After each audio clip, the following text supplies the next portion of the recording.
Uma alegria enorme poder abrir essa mesa, ter vocês aqui com a gente. Eu preparei algumas coisas para eu falar, para eu não me perder, né? E já estou aqui com as três pessoas convidadas, o professor Pedro, a professora Poliana, ai meu Deus, e a Aline, né? Eu já vou apresentar elas três, talvez vocês já conheçam bastante também, né? Bom, então, queria começar dizendo, né, que é uma alegria muito grande abrir essa mesa, que tem como título Sujeitos em Trânsito, Reflexões sobre Práticas Linguísticas e Linguageiras. Ela é composta, então, pelas três pessoas que eu acabei de falar para vocês, né, que vão abordar um tema único que a gente conversou previamente. Antes de apresentar, então, as três pessoas, eu gostaria de agradecer imensamente a comissão pela confiança em mim para conduzir esse momento com um tema que é tão caro para todos nós, né? E um evento que reúne linguistas da região sul do Brasil.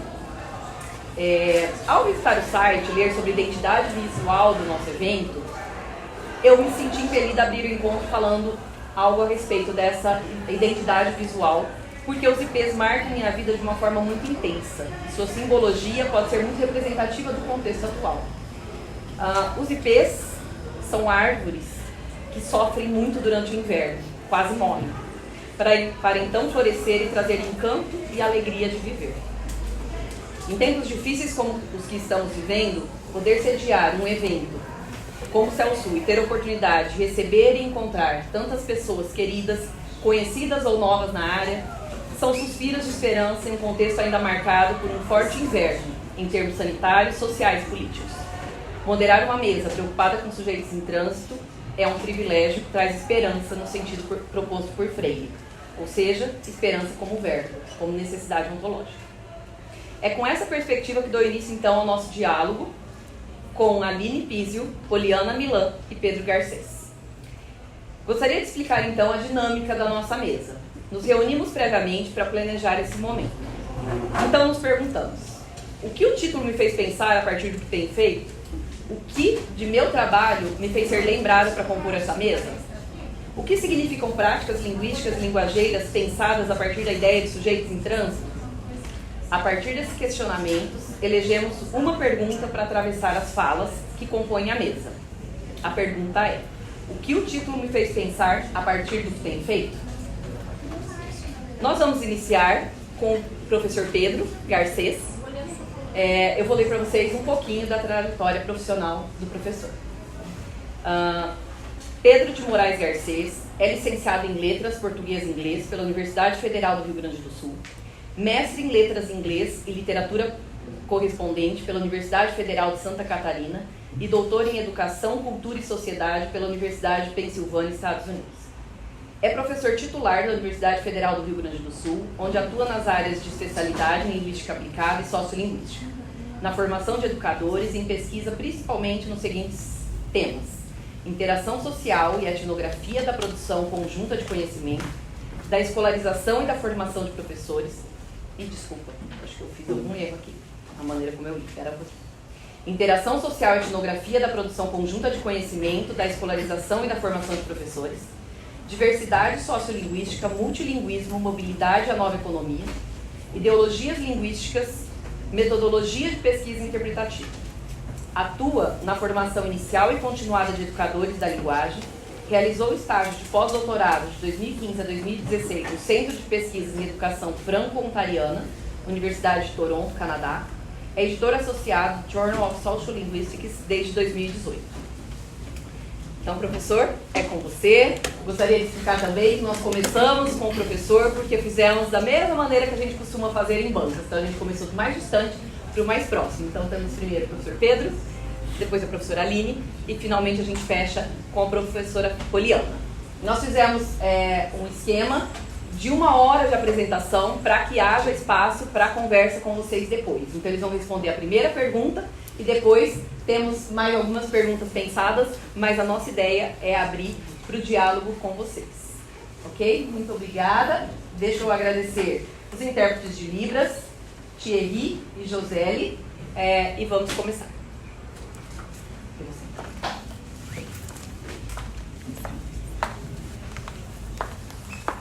Bom dia, eu começo agradecendo muitíssimo pela oportunidade, pelo convite, pela confiança e é uma satisfação compartilhar a mesa com as colegas. E como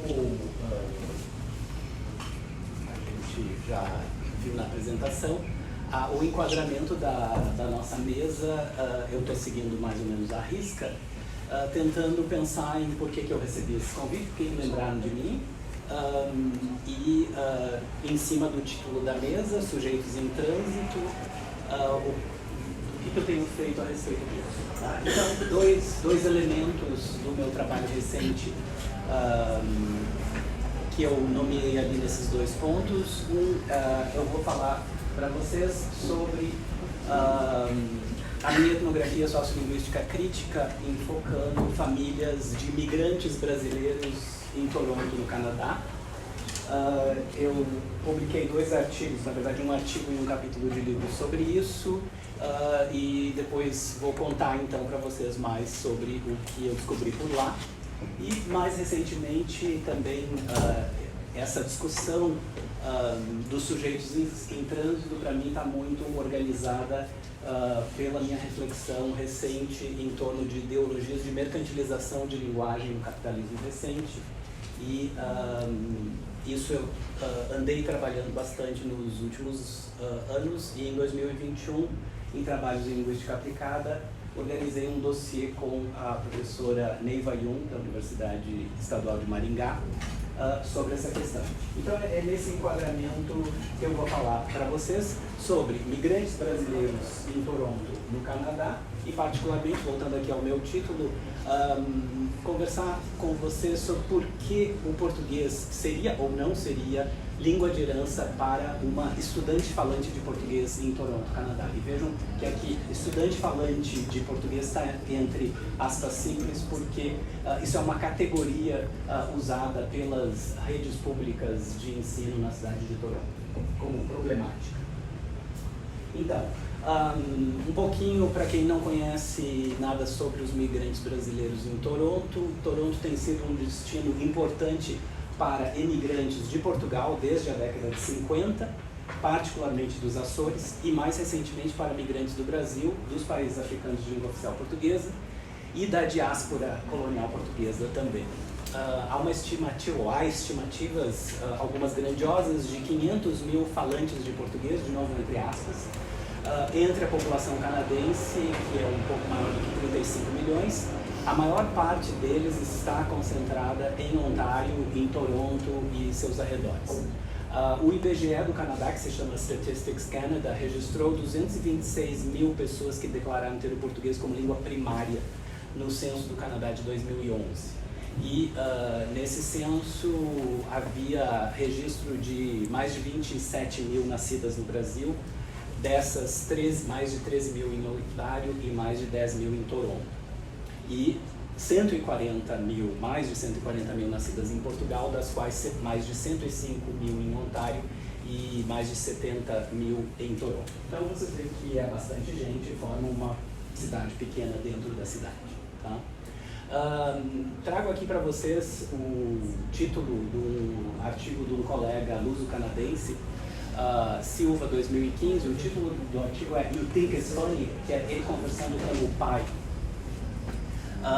Ele próprio, então, nesse texto, diz que, examinando representações midiáticas cômicas, ou seja, vocês podem ter uma ideia que, como há muitas representações midiáticas cômicas, essa comunidade é saliente na cidade de Toronto, e no Canadá como um todo. Ele examina representações midiáticas cômicas que se valem do estereótipo dos portugueses em Toronto, como, aspas, texto dele, trabalhadores braçais sem escolarização, mal integrados e sujos que falam mal inglês. E apresenta o cenário nos seguintes termos. Agora, texto também dele. O mercado português de Toronto também opera dentro de um mercado dominante anglófono maior no Canadá, que está dividido em muitas linhas que incluem classe, etnicidade, raça, língua e histórico de migração.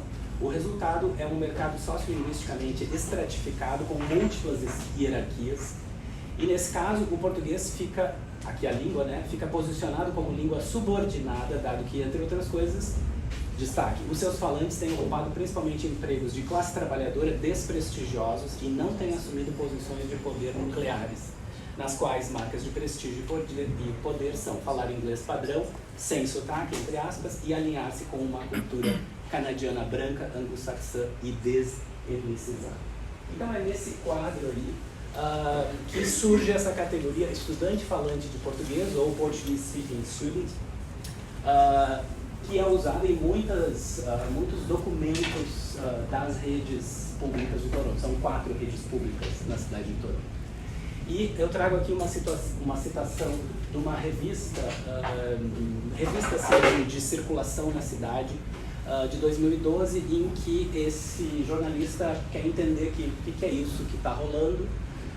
E aí, essa citação: os portugueses de Toronto trouxeram consigo algo mais, além de pastéis de nata e coisas assim que se encontram em qualquer lugar da cidade. Desempenho acadêmico miserável. Segundo um relatório de 2006 da Direção Escolar de Toronto, que é a maior rede pública laica, eles têm o índice de evasão escolar mais alto da cidade, 42,5%, ou seja, quase metade não concluem o ensino secundário. Isso é quase 20% mais do que a média do município e quase 4 vezes o índice dos estudantes chineses. Então, esses estudantes falantes de português, essa categoria, se colocam como um problema de fracasso escolar localmente e, inclusive, para as estatísticas nacionais canadenses. Então, eu fui ver onde é que estavam os brasileiros no meio dessa categorização aí. E fui buscar perspectivas de famílias de imigrantes brasileiros acerca de questões de linguagem e identidade nas suas vidas cotidianas em Toronto, e em particular quanto às crianças nesse mercado sociolinguístico. Eu estava querendo saber, eles são falantes de português e o português faz parte das vidas cotidianas deles, como eles se veriam como falantes, em que medida.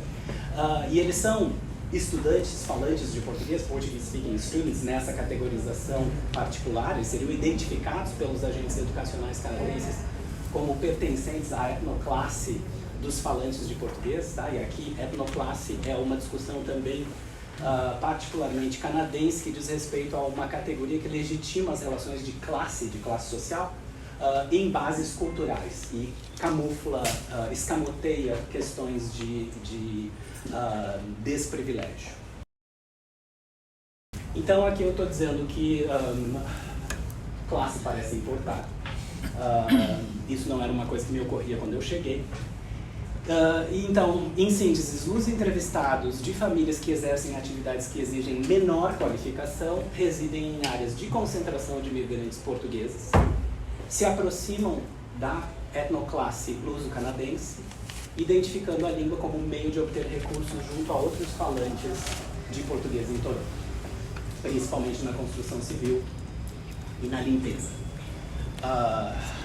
Os de famílias que exercem atividades que exigem maior qualificação residem em áreas distantes da concentração de imigrantes portugueses, distanciam-se da etnoclasse e apresentam também discursos que associam saber português, uma língua adicional que a vida lhes conferiu, sem grandes apegos, à qualificação pessoal com vistas à competição no mercado de trabalho globalizado que valoriza o multilinguismo e as vantagens de mobilidade.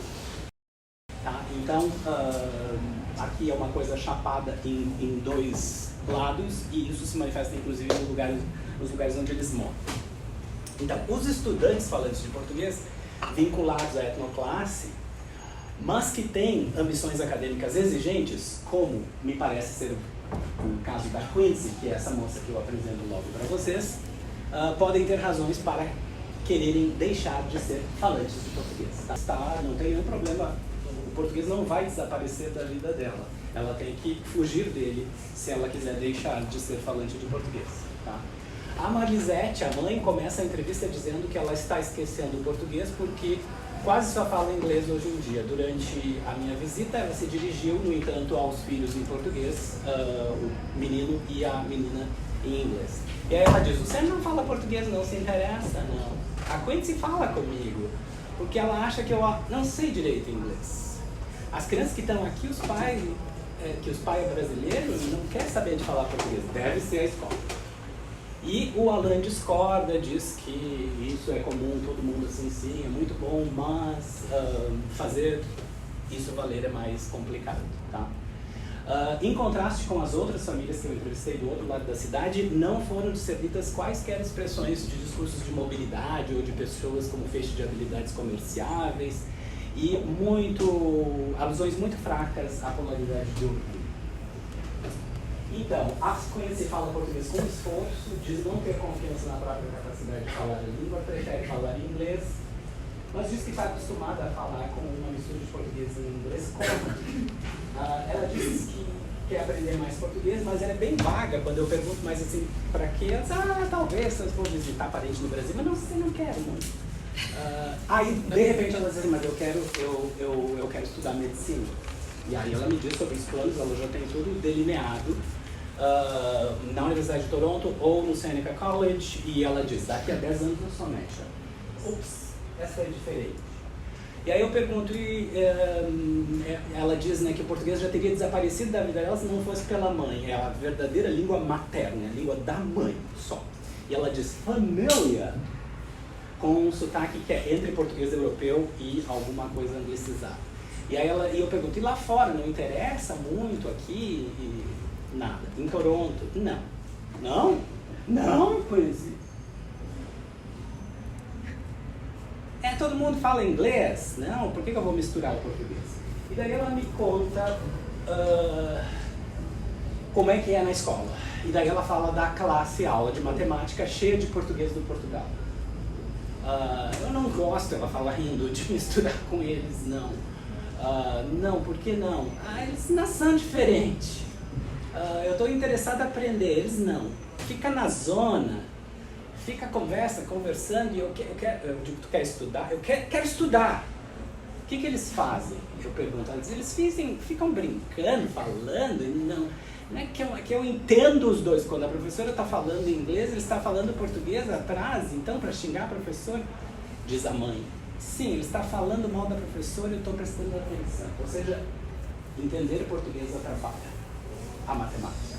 E ela está no programa de reforço escolar, principalmente pela matemática. Então, eu estou propondo que ser falante de português pode ser um estigma para a Quincy, e ser associada à etnoclasse pode comprometer as oportunidades acadêmicas necessárias para o acesso à educação superior e pós-graduação, sendo que medicina no Canadá é pós-graduação, e assim as ambições de carreira em medicina. Então, eu digo que linguajada como na categoria estudante falante de português, talvez seja mais vantajoso para a Quincy não ser uma falante de português. Então, todos os migrantes que eu entrevistei apresentam valorização dos repertórios.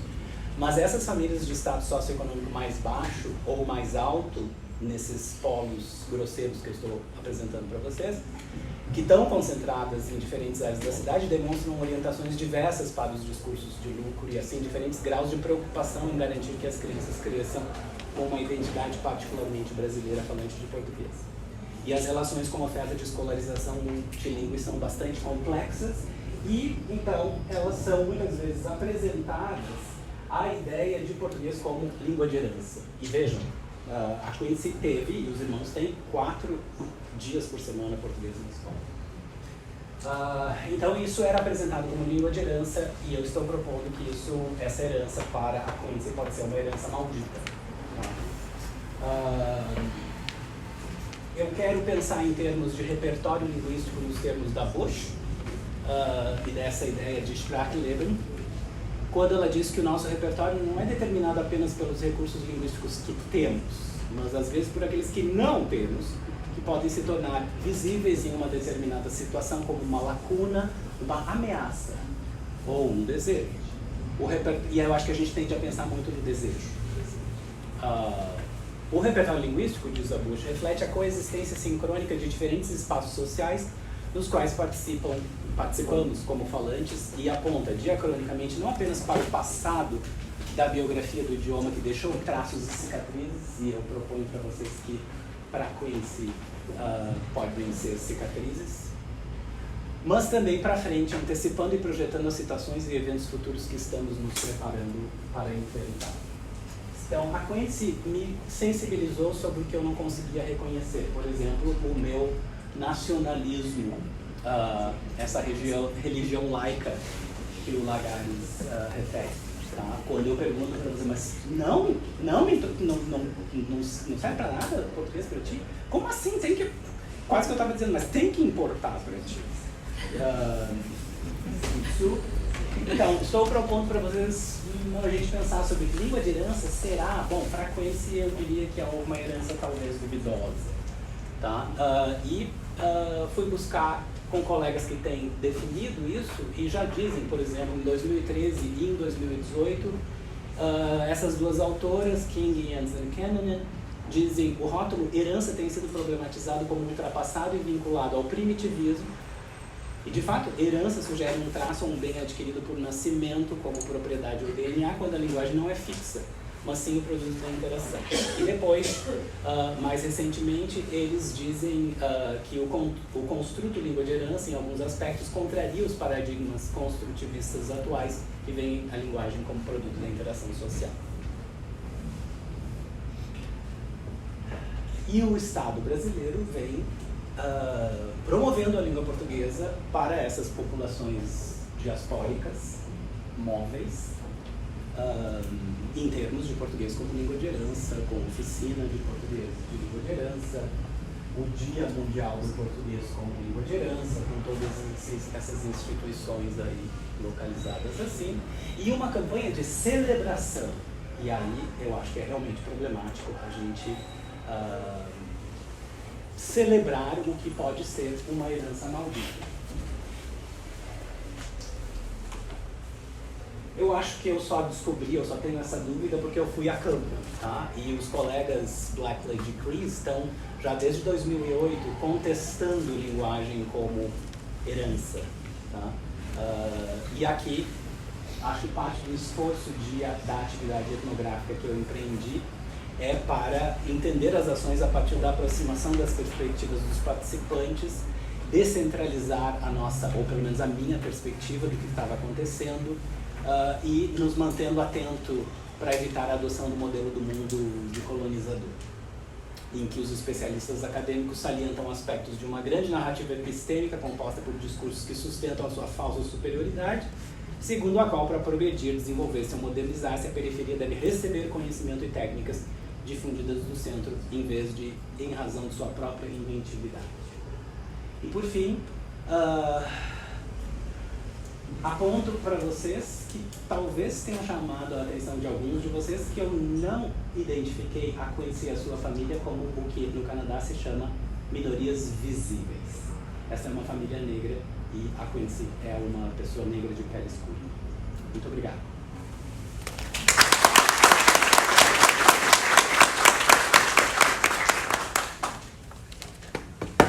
Muito obrigada, Pedro. Imagino que todo mundo com muitas inquietações, mas nós vamos primeiro, então, ouvir a fala da professora Aline. Desculpa, não me segurei, já dei oi. A professora Aline, por favor. Aline Lemos Pizio possui doutorado e mestrado em Linguística pela Universidade Federal de Santa Catarina e graduação em Fonoaudiologia pelo Instituto Metodista de Educação e Cultura. Graduação e licenciatura em Letras, Língua Portuguesa e Inglesa pela Pontifícia Universidade Católica do Rio Grande do Sul. Desde 2010, é professora da Universidade Federal de Santa Catarina. Tem experiência na área de Linguística, com ênfase em Linguística das Línguas de Sinais. Atua no programa de pós-graduação em Linguística da UFSC, na linha de pesquisa Língua Brasileira de Sinais. Atualmente, coordena o Grupo de Estudos Linguísticos da Libras, GEL, na Universidade Federal de Santa Catarina. Obrigada, Aline. E agora, então, passo a palavra para você. Muito obrigada, Ana Paula. Bom dia a todos e a todas. É um prazer estar aqui participando do Sul, primeiro gostaria de agradecer o convite, né, feito pela comissão, né, pela professora Josalva, para participar dessa mesa. E esse título, né, como nós conversamos no nosso encontro, realmente trouxe inquietação, né? Sujeitos em trânsito, reflexões sobre práticas linguísticas e linguageiras. O que o título, né, eu também, assim como o Pedro, já comecei a minha apresentação pensando por que esse convite feito a mim, o que o título da mesa me fez pensar a partir do que eu tenho feito. Então eu pensei, né? Então eu, enquanto pesquisadora na área de aquisição da linguagem, mais especificamente da aquisição da língua de sinais e de aspectos linguísticos também da Libras, eu, enquanto professora do curso de Letras Libras, na área de linguística da Libras, e também eu, enquanto professora do programa de pós-graduação em linguística, orientando pesquisa de mestrado e doutorado. O que eu poderia contribuir, né? E eu acho que o que eu mais posso contribuir para essa mesa é falar dos sujeitos em trânsito que nós temos, né, na minha realidade. Quem são esses sujeitos em trânsito? São sujeitos surdos, que têm a Libras como primeira língua e o português como segunda língua. Ouvintes que têm o português como primeira língua e a Libras como segunda língua. E ouvintes que têm o português e a Libras como primeira língua, que nós chamamos de CODAS, que são os filhos ouvintes de pais surdos. Todos esses são sujeitos em trânsito porque eles transitam em duas línguas, em duas culturas diferentes, pelo menos, né? Assim, basicamente. Eles transitam com duas línguas diferentes e duas culturas o tempo inteiro, né? Os surdos, eles já nascem inseridos nessa comunidade ouvinte que tem características, claro que dentro dessa comunidade ouvinte tem culturas diferentes também, né? A gente não pode pensar como só duas culturas, mas várias culturas dentro de cada comunidade, tanto da ouvinte quanto da surda, e as especificidades de cada sujeito também. Mas, sim, o tempo inteiro vivem em dois mundos, né? Eu vou me focar nos sujeitos surdos que têm a Libras como primeira língua e o português como segunda língua. A visão que a gente tem dentro dentro dos estudos, né, linguísticos em relação à língua de sinais é uma visão socioantropológica da surdez. O que isso quer dizer?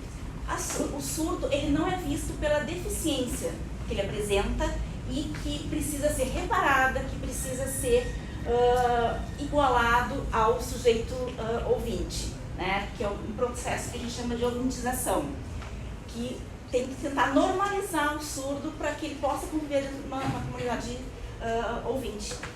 A visão que a gente tem é que o surdo, ele é visto pela diferença, principalmente pela diferença linguística e diferença cultural, que a cultura surda está baseada principalmente pela visualidade, né? Então, é essa visão que a gente tem. Então, a língua de sinais tem um valor muito grande para o surdo e o português tem, às vezes, um problema porque é uma língua de difícil acesso. Ele não vai adquirir o português de forma natural. O surdo, ele vai ter que passar por um processo de oralização, de aprender, de treinamento, né? Então, é um processo muito doloroso, né? Muito difícil, que leva anos. Deixa eu pegar minha aguinha, porque eu estou falando e minha boca vai secando. E é um processo muito doloroso e que muitas vezes não é exitoso, né? Então, quem conhece sujeitos surdos, muitas vezes percebe a dificuldade que eles têm para escrever o português, né? Então, assim, algumas questões de estrutura das sentenças, questões de concordância verbal. Mas por que isso? Porque ele não tem o retorno da audição. Então, ele só vai ter contato com aquilo que é apresentado para ele. Se não é apresentado, ele não tem contato. Ele não sabe. A gente não, a gente está o tempo inteiro, né, tendo input, tendo contato com a língua, e o surdo não, né? Então, por isso que esse processo é muito difícil para o surdo. Em compensação, a língua de sinais, ele começa a ter o contato e rapidamente ele já adquire a língua e consegue se comunicar. Então, eu vou falar mais especificamente do sujeito surdo. Então, que reflexões a gente pode pensar em relação, né, às práticas linguísticas e linguageiras? Representações distintas das línguas envolvidas, o português e a Libras, nessas práticas. A valorização da língua de sinais e o uso do português escrito em contextos específicos. Então, eu vou falar um pouquinho de como surgiu os cursos de Letras Libras, né, para vocês entender um pouco do contexto que eu venho. Então, a língua brasileira de sinais ela foi reconhecida como língua da comunidade surda em 2002, que a gente chama de Lei de Libras, que é a Lei 10.436. E foi regulamentada em 2005 a partir do decreto 5626.